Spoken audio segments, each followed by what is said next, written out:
Ladies and gentlemen, let's have the biggest round of applause and cheers. It's Hayley Atwell.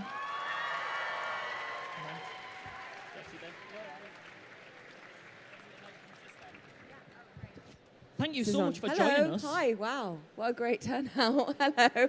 Yeah, is everyone excited she's here?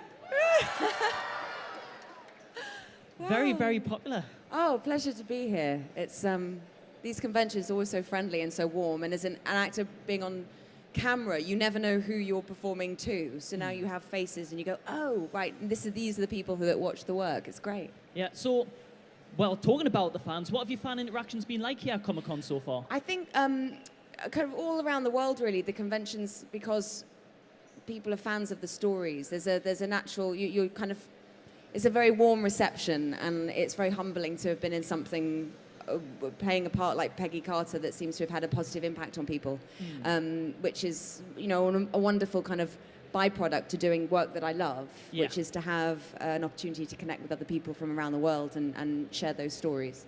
Now, it's you've been part of the Marvel Universe for 6 years I now? think it's like 8. Yeah. I think it's longer, yeah. Did you always know it was going to be that long when you first did Captain America? No. So I started in theatre, and I was in the Royal Shakespeare Company, and I'd done lots of classical stuff and adaptations of period dramas and adaptations of books. And when I got the audition for for Captain America: The First Avenger, I knew nothing about this comic book world. It's not something that I'd grown up knowing anything about, really. So I just went to the audition as I would any audition, which is to turn up on time, be well prepared, know your lines, and bring in this exactly the same work ethic that I'd brought from, or I'd learned from theatre. And I did it. And then you leave and you kind of let it go, and you try and just get on with your life and think, if it's meant to be for me, then it will be given to me. If not, I did the best I could. And the first round was kind of simple, a couple of scenes. Second round was a full day screen test. Woke up at 7 o'clock in the morning, drove to Shepperton Studios. I had 8 pages of dialogue to learn, unarmed combat sequence choreographed that I had to learn. Wow.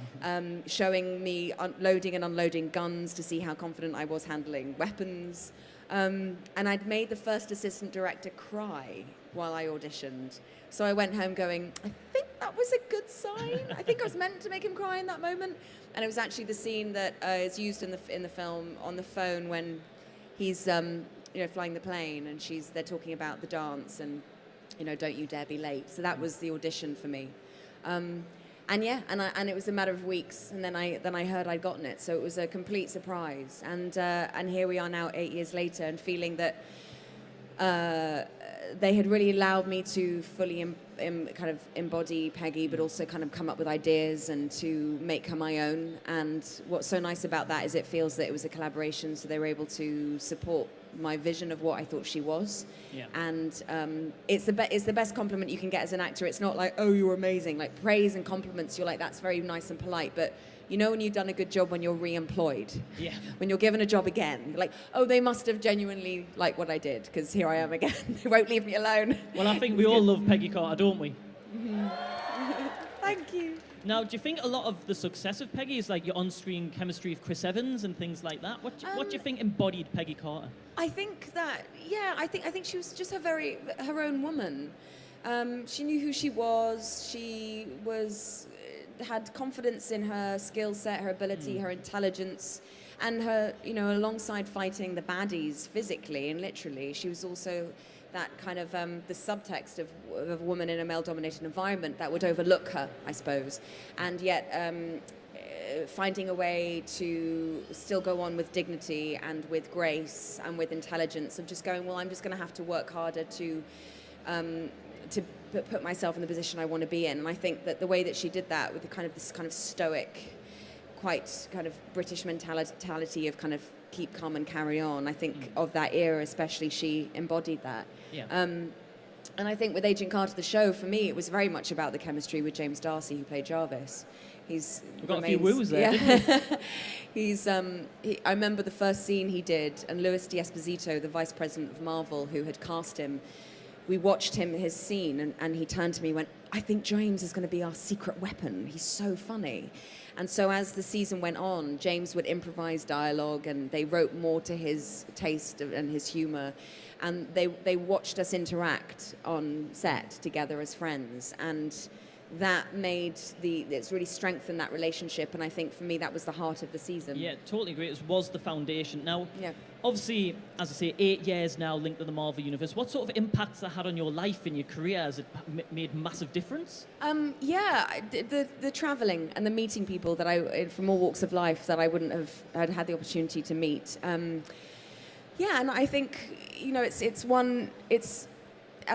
an actor first and foremost. This is a character I play that has had an impact. And when you do this kind of work, you never know the response it's going to get. You try and just do the best that you can. And if it touches people in some way, or people relate to qualities of it in some way, then it's a wonderful thing. And so I feel very really touched actually when I've met people and they've felt that certain things that she says or way that she behaves or holds herself is something that they really like or can relate to, or gives them some sort of support. I think it's really wonderful. I mean, that's kind of what the power of storytelling is for me. It's when I got into this in the first place was because I love stories and I love being able to see people act out things in front of me and overcome adversity and move me and entertain me and make me laugh. And that's the whole point of why I do what I do. I think Peggy Carter has been a very big female role model for, like I say, empowerment and everything like that. When my daughter's old enough, hopefully she can watch the show, and I want her to have strong role models, things like that. Has anyone else been affected by Peggy Carter as a role model? Yeah. I see there's a lady here dressed as Peggy. You look amazing. She's been gushing all day. There she now goes. she's shined. She's disappeared down the sinkhole. I'm sorry. Now, moving away from Marvel, I hear that you have a film coming up involving a cuddly bear. I do. I finished this week on Disney's Christopher Robin. It is the story of Christopher Robin as an adult, and I'm his wife, and we have a child. And he's played by Ewan McGregor, and who I worked with 12 years ago on a Woody Allen film. So he'd gone to my drama school. He's an old mate, and it's beautiful. It's directed by Mark Forster, who did things from Monsters Ball to Finding Neverland to Stranger Than Fiction, all these incredible films. And we've just finished doing that, and it's beautiful. But I'm working with stuffies that obviously don't respond when I talk to them, so you have to pretend that they have and then just make it up. And then once they've done a scene with those stuffies, they put in headless versions of these stuffies, so they can superimpose things onto them through CGI afterwards, which is even more bizarre. It's a bit of like kind of Guillermo del Toro version, because the headless stuffies come on and it all looks really creepy. And then the next stage is you have like a rod with a light on it, and every time the light comes on, then you know that critter is meant to be giving you a line. It's surreal, but that's the power of our imagination as actors, is we just kind of go along with it. And Do you know when we can expect that in film? Obviously, you just said you finished film. When can we expect to see that in cinemas? Is going to be that's next summer. That's next August. Yeah. Mm-hmm. Sounds exciting. Yeah, and I'm doing thing I'm most proud of is Howard's End, which is adaptation by Kenny Lonergan, who won the Oscar this year for having directed Manchester by the Sea, which he also wrote. And it's just a beautiful piece of work, and it's on Sunday nights from November 12th on BBC One. And it's a female-led narrative of a woman navigating her way through life with her sister who she loves. And it's a great example of a female relationship where the women are not pitted against each other. And it's not sentimental either. And it's also not in any way kind of political statement or trying to be like, look at how great women are together. It's just as it is, which is full of complications and flaws and contradictions within their characters, but very entertaining and fast-moving and fresh and modern. And I've completely fell in love with the story. I think people are going to love it. And, so if you like just very well-written, brilliant dramas that are also incredibly warm and funny, please do watch that. We're going to watch it, aren't we, guys? Well, you know what? I know there's lots of fans here that want to meet you, get photographs and get autographs, so I think we need to get Hayley back to her booth behind us. But first, I think we need to give a huge, huge round of applause for Hayley Atwell. Thank you. Thank you, guys. Have a lovely day.